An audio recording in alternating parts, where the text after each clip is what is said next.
6:46 right now. This ceasefire with Iran is still holding on despite disputes about the Strait of Hormuz and the ongoing fighting in Lebanon. And here at home, some lawmakers are concerned about President Trump's rhetoric in the past few days.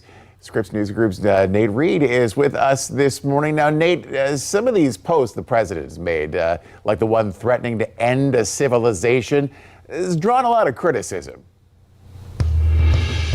Absolutely, Blaine, and from a lot of Democrats on Capitol Hill who are increasingly calling on their Republican colleagues to either push the cabinet to invoke the 25th Amendment, remove Trump from office, or impeach President Trump. By the way, both those options seem somewhat unlikely. Remember, Republicans are in control of Congress. There were two efforts during President Trump's last term to impeach him. Ultimately, neither of those were successful. No indication that that would be successful as well. But just the rhetoric from Democrats really heating up as they push to put limits on President Trump. What's happening, guys? Welcome back to Dr. John Podcast. So let's get started. There's a difference between the routine Democratic calls for Trump's removal, the constant background hum of partisan politics, and what happened on that particular Tuesday morning. This was different. You could measure it in three dimensions. As this war with Iran stretches on, that fragile ceasefire you just referenced appears to be on thin ice. Vice President J.D. Vance, though, heading to Islamabad, Pakistan this weekend to engage in negotiations, some of the highest profile negotiations ever in the Islamic Republic of Iran's history with the Iranian people. That nation, of course, founded in 1979. The Islamic Revolution put Americans in the former U.S. Embassy in Tehran under lockdown, held prisoners effectively of war for 444 days. Now the U.S. having direct talks with the Islamic Republic to try and find a way out of here. Questions about whether that could yield a ceasefire agreement that Democrats could sign on to in Congress. They would need some Democratic support to ratify any sort of treaty in the Senate. That being said, an increasing number of Democrats with sharp criticism of President Trump just yesterday trying and failing to pass a war powers resolution on Capitol Hill to limit President Trump's ability to continue to conduct strikes against Iran. Here's Congresswoman Sarah Jacobs in the moments after that effort failed. The volume of the outcry, the speed at which it spread, and most importantly, the specific weight of the names attached to the demands. Representative Mike Quigley of Illinois did not step before the cameras with a carefully lawyered statement full of hedging language about grave concerns and ongoing processes. He did not call for a study or a commission. He walked to the microphones and he used a word that, when applied to a sitting president of the United States by a member of his own legislative branch. Our Republican colleagues saw the exact same tweets that we saw over the weekend, right? Our Republican colleagues know. They know that threatening genocide is not acceptable. And they should also be demanding impeachment. They should also be demanding the 25th Amendment. They should be here with us on behalf of the American people. This is not a partisan issue. Blaine, Congress returns Monday. All eyes will be on Islamabad, Pakistan over the weekend for those negotiations with the Iranians and Vice President J.D. Vance, along with a couple of other White House negotiators, including Steve Witkoff, the special envoy to negotiations like this one, and the president's son-in-law, Jared Kushner. A lot of questions about what is achievable as multiple factions within Iran accuse both the U.S. and Israel of violating that fragile ceasefire agreement. Blaine?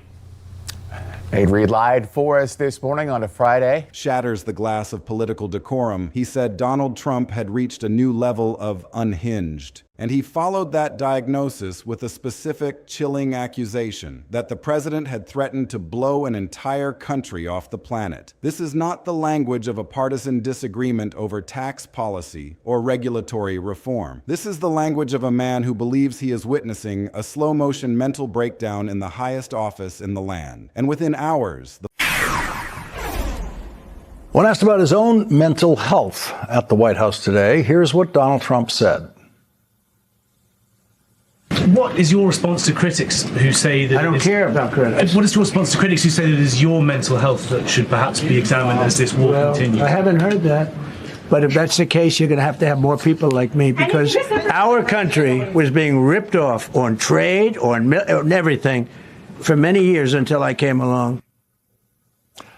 Of course, he has heard that. He's heard that about his mental health for 11 years on this program.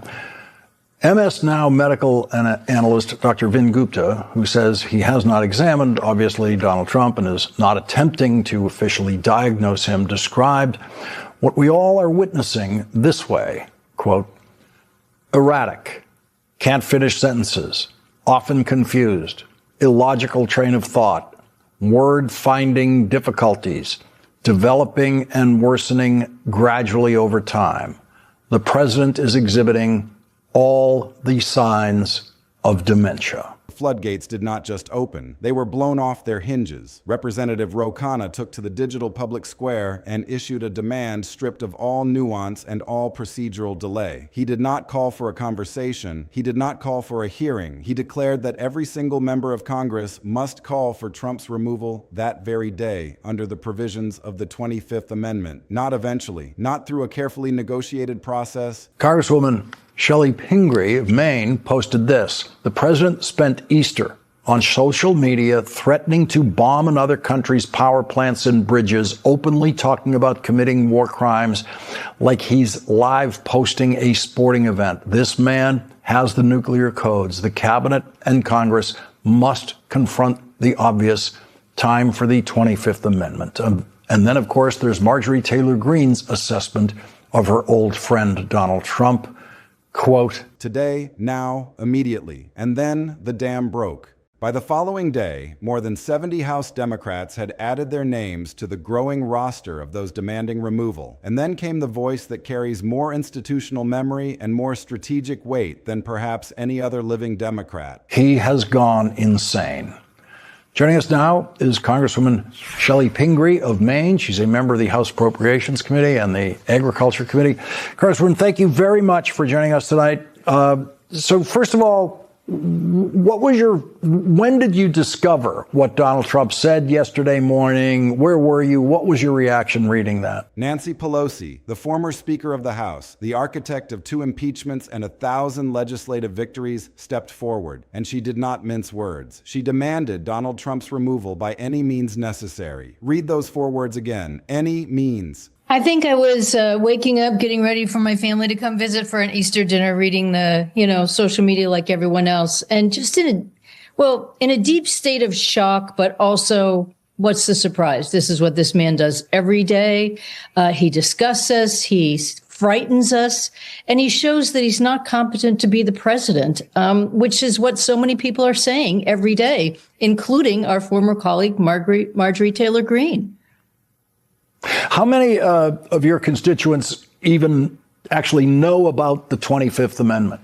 Necessary, from Nancy Pelosi, about a sitting president triggered by a single post on a social media platform. The Guardian covered it. The Associated Press covered it with a piece specifically analyzing how Democrats were suddenly getting bolder on the question of Trump's removal in the aftermath of the Iran threats. CNBC reported on the calls for removal over what was being described as threats against civilization itself.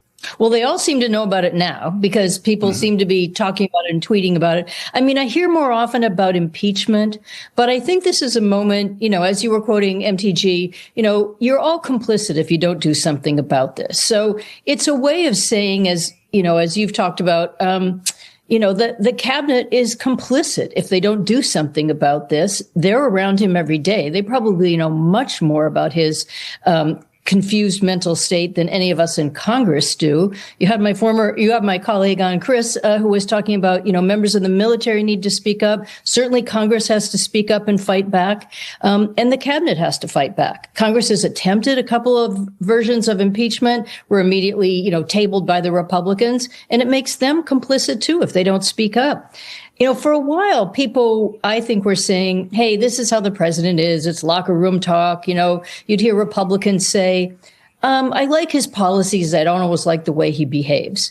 But now I hear more and more people saying to me, and behind the scenes, according to every whisper and leak emanating from the West Wing, the White House was reportedly in a state of absolute frenzy. They were trying to manage a situation where the volume, the velocity, and the institutional gravitas of the removal push had suddenly eclipsed anything the second term had produced to this point. And all of it Every single headline, every emergency meeting, every frantic phone call between leadership offices was triggered by 9 words. How much of the world is he changing in a way we can never get back? They're worried about climate change. They're worried about his economic policies, destroying the social safety net, our healthcare system, our system of feeding people. And now they're worried that he's gone, and started another war when he promised he wouldn't, that he was going to be the president who ended these endless wars. And he's got the nuclear codes. And he gives these unhinged arguments every single day that change the strategy. Even if you're not a military expert, you hear one day, oh, everything's going to be fine. You hear another day, he's going to bomb them all to smithereens. And it's deeply troubling.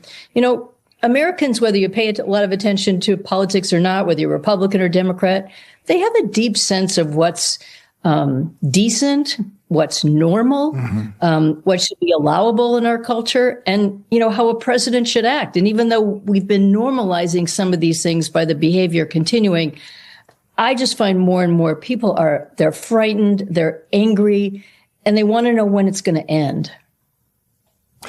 Maine Congresswoman Shelley Pingree, thank you very much for joining our coverage tonight. 9 words and a deadline. A whole civilization will die tonight, never be brought back again. Posted on Truth Social in the morning hours with an explicit 8:00 p.m. Eastern deadline attached to the threat. 9 words, 1 ticking clock. Over 70 lawmakers mobilized. Pelosi declared by any means necessary. Khanna demanded action today. Quigley diagnosed a new level of unhinged. And the Associated Press noted, with the clinical detachment of a seismograph registering an earthquake, that Democrats were getting bolder. Yeah, can you believe this? This is, without question, the boldest, most coordinated, and most urgent second-term challenge to the legitimacy of the Trump presidency that we have witnessed. And it all came from 9 words and a single deadline posted on a Tuesday morning. Let's pull back the layers and examine the full architecture of why this specific moment matters so much more than the previous removal pushes. And let's chart exactly where this trajectory is pointing, because we have been documenting the slow, grinding build of the removal pressure throughout this entire series. We have tracked the Larson 13 impeachment articles. We have analyzed the Ross 25th Amendment Commission bill that garnered 50 co-sponsors. We have cataloged the more than 85 prior removal calls that were spread out over the broader pattern of Iran rhetoric. We have noted the MTG warnings about mental stability delivered on national cable news. All of that activity was the essential, unglamorous work of laying the institutional foundation. It was the digging of the trench and the pouring of the concrete. But April 7th was different in a specific and vitally important way. Every single previous removal push was a response to a pattern. It was a reaction to a series of statements, a trend line of behavior, a cumulative record of rhetoric that, when viewed as a whole, painted a picture of unfitness. The April 7th push was not a response to a pattern. It was a response to a single, identifiable, time-stamped post. A whole civilization will die tonight. The specificity of that threat, the explicit invocation of a whole civilization, and the countdown clock of tonight is what transformed the political environment. That specificity created a bright line event. It was a moment in time that could not be blurred or spun or explained away as a metaphor or a joke. And bright line events produce a fundamentally different kind of political response than accumulation-based accountability. They produce an immediate, visceral, this is the moment reaction. And that is exactly what Quigley, Khanna, and Pelosi delivered within hours. They did not wait for the Sunday shows. They did not consult with focus groups. They reacted in real time because the content of the post was so specific and so alarming that it simply bypassed the normal, sluggish processing time that political institutions apply to presidential communications. The Pelosi, by any means necessary, framing is the single most institutionally significant statement in this entire removal surge, and it deserves to be examined under a microscope. Nancy Pelosi does not use imprecise language. She is arguably the most disciplined and strategically precise communicator in the modern history of American politics. She has spent decades in the trenches of Congress. She managed 4 years of Trump opposition during the first term, with a level of tactical precision that frustrated both her enemies and her allies. And she chose the phrase, by any means necessary, to describe how she believes Donald Trump should be removed from office in response to the civilization will die tonight post. That phrase is not a throwaway line. It is a comprehensive authorization. By any means necessary covers impeachment. It covers the invocation of the 25th Amendment. It covers any other constitutional, legal, or parliamentary mechanism that could possibly achieve the goal of removal. And Pelosi using that specific language is her institutional signal to the entire Democratic apparatus that the April 7th post crossed a threshold where she was no longer willing to route her response through the normal, careful channels of political risk calculation. By any means necessary is emergency language. It is the lexicon of a crisis. It is the phrase you deploy when you believe the normal, sequential, institutional processes are too slow and too weak for the urgency of the moment. And Pelosi, the most credentialed Democratic institutional voice alive, saying it about a sitting president in response to a Truth Social post is the single most dramatic statement about the state of American governance that has been uttered in this second term. And the Associated Press covering it as part of a broader analysis about Democrats getting bolder is the confirmation that the mainstream political press is processing this as a genuine escalation rather than just another round of routine partisan theater. The AP does not use the word bolder lightly. They are signaling to their readers that the temperature of the political conflict has been raised. The Khanna demand that every member must call for removal today is the second most significant statement because it is a deliberate public attempt to strip away the political safety of abstention from every single member of the House simultaneously. Every member, today, under the 25th Amendment. That is not a polite request for some like-minded colleagues to consider signing a letter. It is a public framing device that transforms silence into a choice that demands justification. If Khanna declares that every member must call for removal today, and a particular member does not call for removal, that member is now implicitly choosing not to act in a situation that a colleague has publicly defined as an immediate emergency. That framing puts every single House member on the record through their silence as much as through their statements. The Republican members who did not call for removal on April 7th made a visible, definable choice to remain quiet in the specific context of the civilization will die tonight post. And that visible choice is going to be cited, quoted, and played on loop in every single competitive House race, where the events of April 7th are part of the campaign narrative. And given that The Guardian, AP,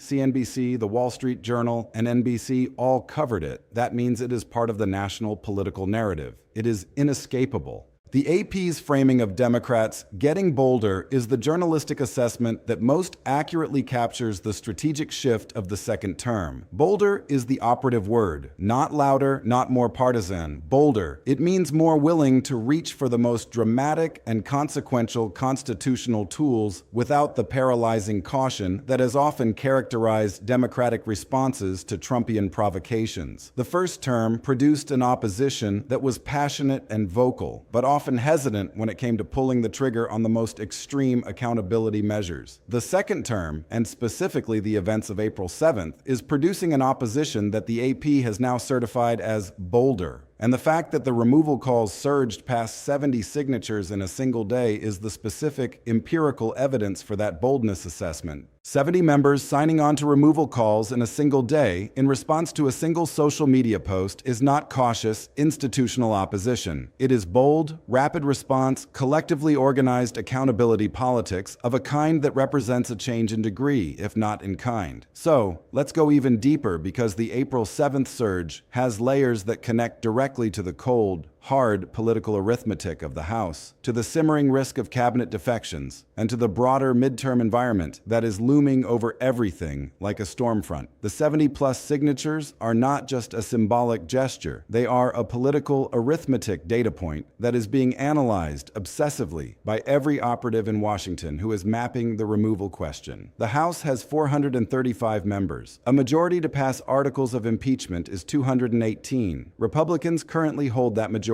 For impeachment to succeed, a significant double-digit number of Republicans would need to walk across the aisle. 70 Democratic signatures in a single day is the new baseline from which that impossible math begins. It is not 218, but it is 70 members who have attached their names and their reputations to removal calls in response to a single specific event. And the question that this number raises for political strategists on both sides of the aisle is chillingly simple. What happens to that number as the Iran war drags on without resolution? What happens as the economic pain from skyrocketing oil prices and the tariff-driven cost of living burden continues to crush household budgets? What happens as the Epstein accountability pressure continues to build? What happens when the next inflammatory Truth Social post lands like a grenade and creates another acute escalation moment? The trajectory of the removal call numbers is, in many ways, more important than the absolute number itself. We have gone from isolated individual voices scattered across the winter months to 70 plus in a single day by early April. That trajectory is pointing in one direction only, and that is a direction that Republican House members in competitive districts need to be thinking about with a great deal of anxiety. The cabinet defection risk is the dimension of the 25th Amendment push that is most consequential for the mechanism's actual viability. The 25th Amendment, Section 4, requires the Vice President and a majority of the cabinet to transmit a formal declaration that the president is unable to discharge the powers and duties of his office.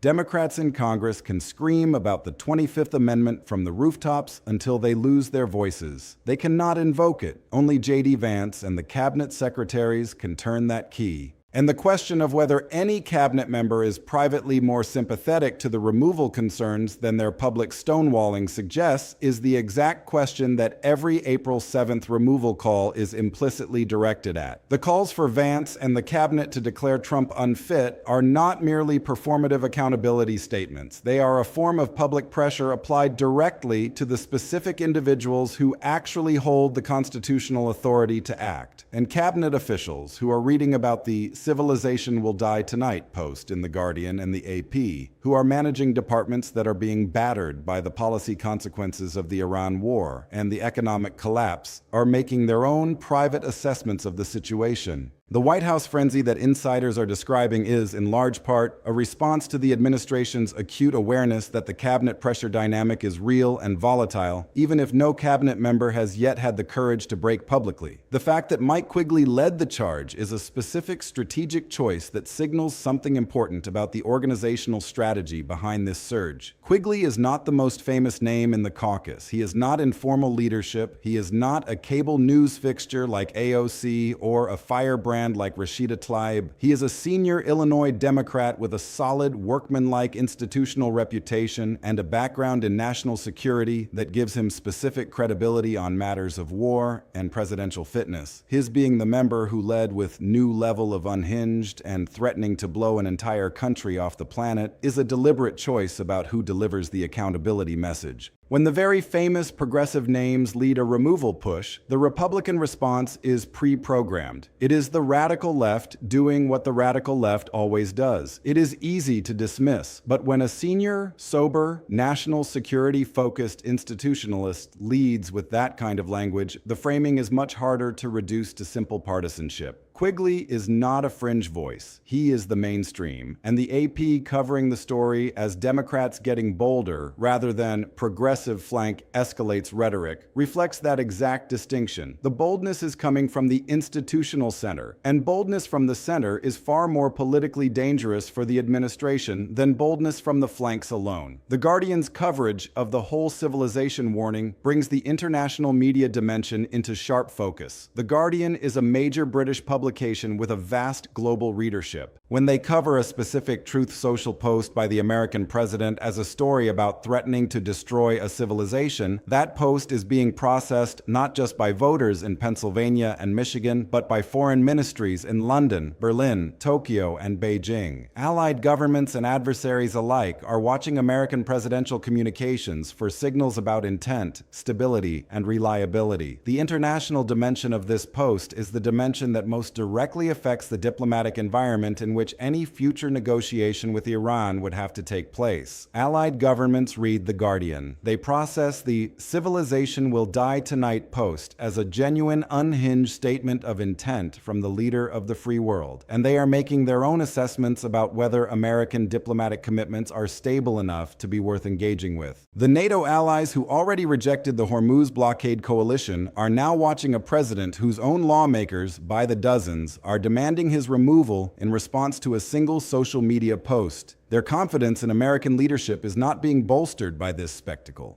The midterm electoral consequences of the April 7th surge are the domestic political dimension that connects this immediate crisis to the battle for control of Congress. The 70-plus removal calls in a single day are going to be in every Democratic campaign advertisement from now until the polls close. The Quigley unhinged quote is going to be printed on every piece of direct mail that lands in the mailboxes of swing district voters. The Pelosi by any means necessary soundbite is going to be played on every television screen in every competitive media market where Democratic campaign dollars can buy airtime. The AP's assessment that Democrats are getting bolder is going to be the journalistic backdrop against which every Republican incumbent will be forced to answer a simple, devastating question. Do you agree or disagree with the calls for the president's removal? Those questions are coming. They are coming in town halls, in debates, in door-knocking conversations, and in every local news interview. And the Republican members who chose silence on April 7th will have to look their constituents in the eye and explain why they said nothing when the president posted about a civilization dying by 8 p.m. Let's crystallize this into the core takeaways that define this moment. Pelosi's "by any means necessary" is the most institutionally significant statement of the entire second term. It is the deliberate, strategic abandonment of normal caution by the most disciplined Democratic voice in the country. It is emergency language deployed in response to a specific, time-stamped threat. It authorizes the simultaneous pursuit of every available constitutional mechanism for removal. It is a standing order for total political war. The 70-plus signatures in a single day represent a trajectory that is more politically potent than the raw number. The velocity of the movement, from isolated voices to a mass of 70 in one day, establishes a momentum that is going to inform every subsequent escalation. Political movements that accumulate that many institutional signatures in a single day in response to a single event have a kind of kinetic energy that tends to build rather than dissipate, especially when the underlying crises, the war, the economy, the scandal, continue to fester. The AP's assessment that Democrats are getting bolder is the journalistic framing that defines the strategic shift of this era. This is not just noise. This is a change in behavior. The institutional center is now willing to use the most dramatic tools in the constitutional toolbox. That is a new fact on the ground. The cabinet defection risk is the long-term, slow-burn consequence of this entire push. The 25th Amendment can only be triggered by Vance and the cabinet. The public pressure from Pelosi, Khanna, and the 70-plus members is designed to create the precise political and moral environment in which a cabinet secretary might conclude that their own institutional and patriotic obligations require them to break ranks. No one has broken yet, but the White House is in a frenzy because they know the pressure is real. And every new development, every new oil price spike, every new ceasefire collapse, every new unhinged post adds weight to that pressure. Where does this go from here? The coordinated impeachment letter that AOC, Tlaib, and others were discussing will be filed. The cognitive exam demands will produce a White House response that either satisfies or inflames the fitness question. The 70-plus baseline is now the floor from which the removal push will grow. Pelosi's authorization will shape Democratic tactical decisions through the summer and fall. The AP's boldness narrative will continue to be confirmed by Democratic behavior as the crises deepen. And the midterm clock is ticking on every element of this